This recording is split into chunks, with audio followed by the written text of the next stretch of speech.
Hello विद्यार्थी मित्रों, आज આપણે ધોરણ 5 बराबर कक्षा 5 हिंदी प्रथम सत्र।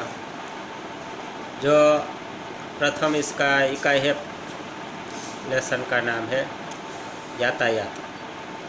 तो यातायात के बारे में तो हमने चर्चा कर ली है। अब उसमें एक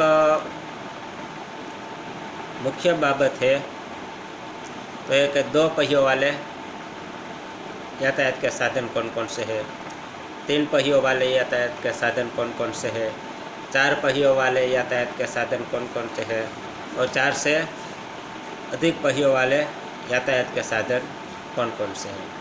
ये परीक्षा के लिए भी महत्वपूर्ण है। तो हम बात करते हैं दो पहिए वाले। तो दो पहियों वालों में हम देखते हैं कि जो जिसके दो पहिए ही होते हैं, उसमें हम साइकिल, जो हम गुजराती में साइकिल कहते हैं, साइकिल के दो पहिए होते हैं। स्कूटर, स्कूटर के दो पहिए होते हैं। और दो पहिए वाले में हम बैलगाड़ी है, घोड़े गाड़ी है, उसमें भी दो पहिए वाले साधनों की यादी में आते हैं। और तीन पहियों वाले साधन के जिसमें तीन पहिए होते हैं, एक, दो और तीन। तीन पहिए वालों में हम जो ऑटो रिक्शा है, और हमारे एक गांव से दूसरे गांव जो माल सामान ले जाने का रिक्शा आता है। रिक्शा दो प्रकार के होते हैं हमारे यहाँ। एक खुली रिक्शा होती है और एक बंद रिक्शा होती है। बंद रिक्शा होती है जो पैसेंजर के लिए होती है, और खुली रिक्शा होती है वो माल सामान की हेराफेरी करते हैं। तो जो रिक्शा है कॉमनली वो तीन पहिए वाले यातायात के साधनों के नाम में आते हैं। अब चार पहियों वाले साधन हम देखते हैं कि चार पहिए जिसके होते हैं, चार पहिए वाले में हम सोचे तो जिसके चार पहिए होते हैं, जिसमें मोटर, बराबर, मोटर के चार पहिए होते हैं। बस, बस हम देखते हैं कि उसमें चार पहिए होते हैं, जो फोर व्हील वाले साधन जिसे हम कहते हैं। और इसमें तो कई सारे नाम आते हैं। उससे ज़्यादा, चार से अधिक पहिए से ज़्यादा पहिए वाले के जो हम बात करें तो रेल, जिसको हम रेलगाड़ी बोलते हैं। रेलगाड़ी में अनेक ज़्यादा पहिए होते हैं। ट्रक आता है जो कोई चार पहिए वाला आता है, छः पहिए वाला भी आता है। बस आती है, वो भी छः पहिए वाली आती है। तो ये प्रश्न महत्व का है।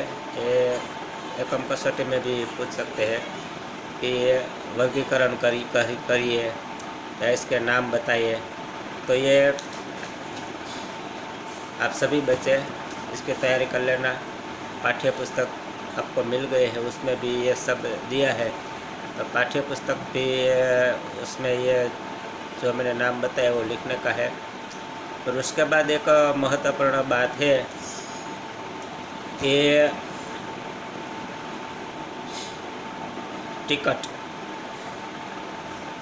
की जानकारी हमें होनी चाहिए। टिकट में जो सूचना दी होती है, माहिती जो दी होती है, उसका अर्थ हमें समझ में आना चाहिए। या कोई ब्लैक बोर्ड के ऐसा कुछ व्यवस्था नहीं है। और मैं आपको मौखिक रूप से आपको बताता हूँ, आप पाठ्य पुस्तक में पढ़ना, ये सब माहिती आपको उसमें मिल जाएगी।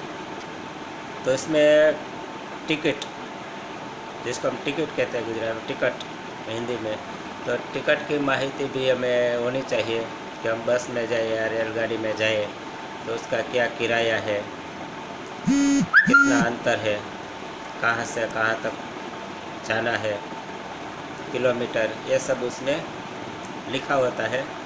तो टिकट की जानकारी भी हमें होनी चाहिए। ये आपको मैं बताता हूँ। एक मेरे पास ये रेलवे का टिकट जो पाठ्य पुस्तक में है और बस का टिकट दिया है, ये आपको पाठ्य पुस्तक में आप देखना, उसमें ये दोनों टिकट मिल जाएगी। फिर भी मैं आपको इसमें बताता हूँ आपकी जानकारी के लिए। देखो, ये है रेलवे का टिकट है। कहाँ का है? रेलवे का टिकट है। इसमें आप पढ़ सकते हैं। इसमें जो आप ध्यान से देखेंगे कि नीचे दिए गए टिकट का चित्र देखकर प्रश्नों के उत्तर दीजिए। बराबर। इसमें हम ऊपर देखते हैं तो अंग्रेजी में लिखा है 11/11/2011 दिनांक। दिनांक का मतलब है तारीख है। ये कौन सी तारीख की टिकट है, ये तारीख उसमें देखो आप ऊपर यहाँ बीच में यहाँ पर लिखी है तारीख, तो आप पढ़ सकते हैं। इसमें कोई टिकट देखकर प्रश्नों का जवाब देने का भी प्रश्न आ सकता है। तो 11/11/2011 ये तारीख है। और उसमें हम नीचे देखते हैं तो मुंबई सेंट्रल अहमदाबाद जंक्शन, हाँ ये जो नाम इसमें लिखा है दो शहर का, तो इससे हम आसानी से कह सकते हैं कि ये जो टिकट है वो मुंबई से अहमदाबाद तक का है। ये टिकट कहाँ से कहाँ तक का है, तो मुंबई से अहमदाबाद तक का यह टिकट है। और इसमें हम देखते हैं कि किराया कितना है। तो जो बच्चे इसमें देखो कि इसमें आर एस का मतलब होता है रुपीस। जो RS लिखा है वही हमें देखने का है कि RS से वो टिकट का किराया है, कितना रुपया भाड़ा है, पैसा है। RS का मतलब तो हम जानते हैं कि रुपीस होता है। तो RS में इंग्लिश में पढ़िए 200 फॉर ओनली। तो 200 फॉर इसमें लिखा है 204 रुपये है, इसका किराया है। कितना है? 204 रुपये। बराबर। तो प्रश्न वो पूछ सकते हैं कि ये क्या है, तो हम बता सकते हैं कि ये टिकट है। बराबर। रेल का टिकट कहाँ से कहाँ तक का है, तो रेल का टिकट मुंबई से अहमदाबाद तक का है। रेल का टिकट पढ़कर बताएं कि किराया कितना है, तो रेल का टिकट पढ़कर किराया हम बता सकते हैं कि 204 रुपये है। बराबर। इसके अलावा इसमें एक और टिकट दिया है पाठ्य पुस्तक में, आप इसमें ज़रूर देखना। ये बस का टिकट है। कहाँ का है? बस का टिकट। इसमें हम देखते हैं कि GSRTC जो लिखा है ये गुजरात बराबर स्टेट रोड ट्रांसपोर्ट कॉरपोरेशन। इसको हम टिकट देख के ही कह सकते हैं कि ये बस का टिकट है। और इसमें हम देखते हैं कि तारीख को हम देखते हैं कि 17/10/2011 तारीख भी हम आसानी से इसमें ढूंढ सकते हैं। समय है 5:01 का है। इसमें टिकट का नंबर है 008720। अब इसमें ये देखना है कि ये टिकट कहाँ से कहाँ तक का है। बस का टिकट कहाँ से कहाँ तक का है, इसमें प्रश्न भी एक है। देखो आप, दूसरा प्रश्न, बस का टिकट कहाँ से कहाँ तक का है। तो ये देखकर हम इसमें इंग्लिश में लिखा है, तो आपको ये जो पढ़ना तो आता है, तो आप जवाब भी आसानी से दे सकते। उसमें दूसरी जगह आप ऐसे नाम नहीं दिखाई देता है। इसमें कहीं पर एक ही लाइन में यहाँ पर नाम दिखाई देता है कि द से चिलोड़ा तक का है और द से चिलोड़ा तक का यह टिकट है।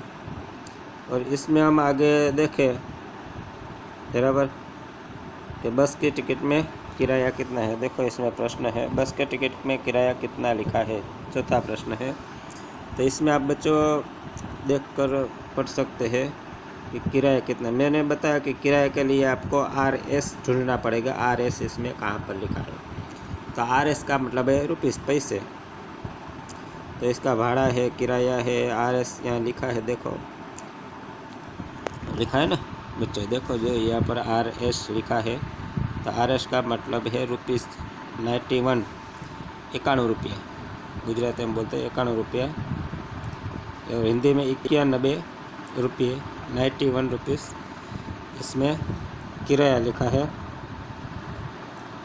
और इसमें दिनांक बताया तो 17/10/2011 है दिनांक है। इस बस और रेल के अलावा और कई जगह कई स्थानों पर भी टिकट लिए जाते हैं। हवाई जहाज़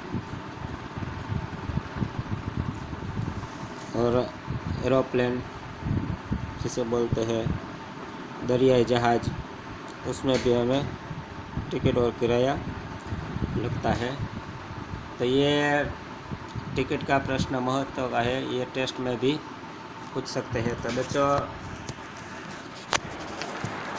ये बात हुई हमारे रेल टिकट की। तो ये रेल टिकट का प्रश्न आप एक कर लेना। और ये जो तालिका दी है 2 पहिए वाले, 3 पहिए वाले, 4 पहिए वाले, 4 से अधिक पहिए वाले, तो ये भी आप समझ लेना, किताब में दिया है, ये पुस्तक में पढ़कर भी आप समझ लेना बस आज के लिए।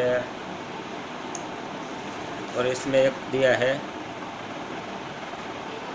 कि देखो, इसमें पढ़ोगे तो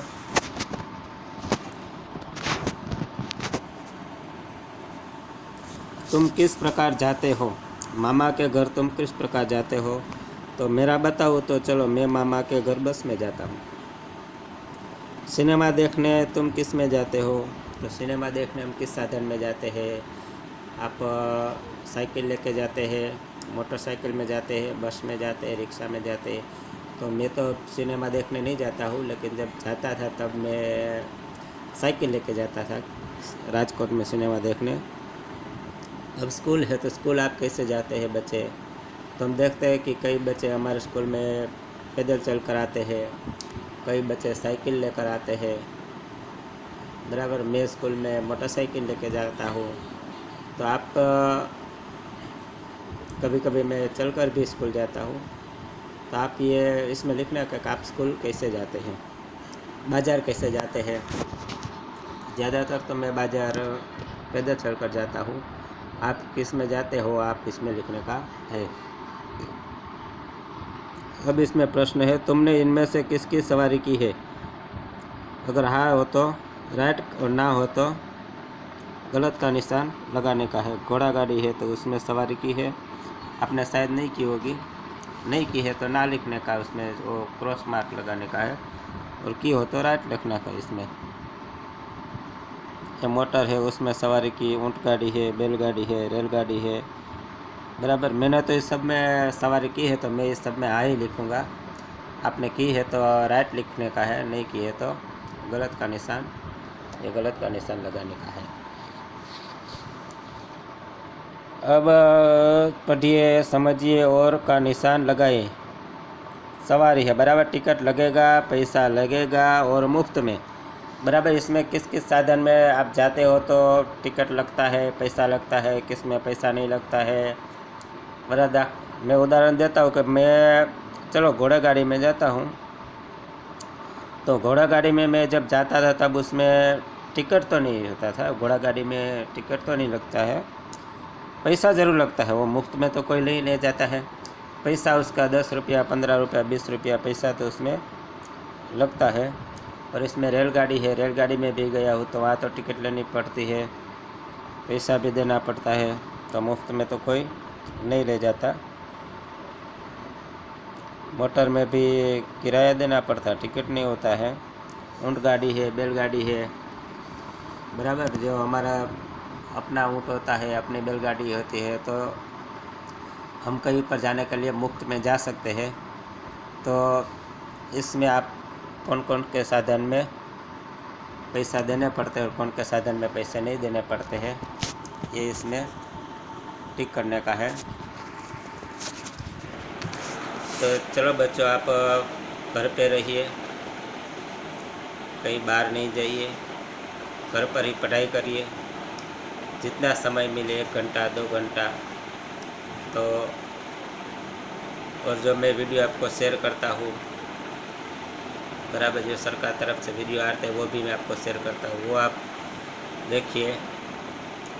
ऐसा नहीं है कि डीडी गिरनार चैनल में मैं फ़ोन में भी आपको भेजता हूँ, वो भी आसानी से उसमें ओपन हो जाते हैं, तो आप फ़ोन में देखिए। और मैं जो वीडियो घर पे बना के भेजता हूँ वो भी आप पढ़िए। पाठ्य पुस्तक में जो ये स्वाध्याय दिया है वो पूर्ण करिए और आनंद से रहिए, पढ़ाई करिए, क्योंकि पढ़ाई के अलावा हमारा कोई रास्ता नहीं है। पढ़ाई ही हमारा जीवन है, पढ़ाई से ही हम आगे बढ़ सकते हैं। तो आप पढ़ाई करने का जरा कक्षा 5वीं के बच्चे, और कल मैं आपको इसके आगे की जो कहानी है बराबर वो आपको भेजूँगा। धीरे धीरे हमें पढ़ाई करनी है, कोई इसमें हार्ड एंड फास्ट बहुत जल्दी से नहीं करना है। धीमे धीमे जितना हो सके उतना हमें अच्छी तरह पढ़ाई करना है। मैं आपके घर पे भी मुलाकात लूँगा, आप क्या कर रहे हैं, और आप जितना बने उतना पढ़ाई में ध्यान रखिए। धन्यवाद।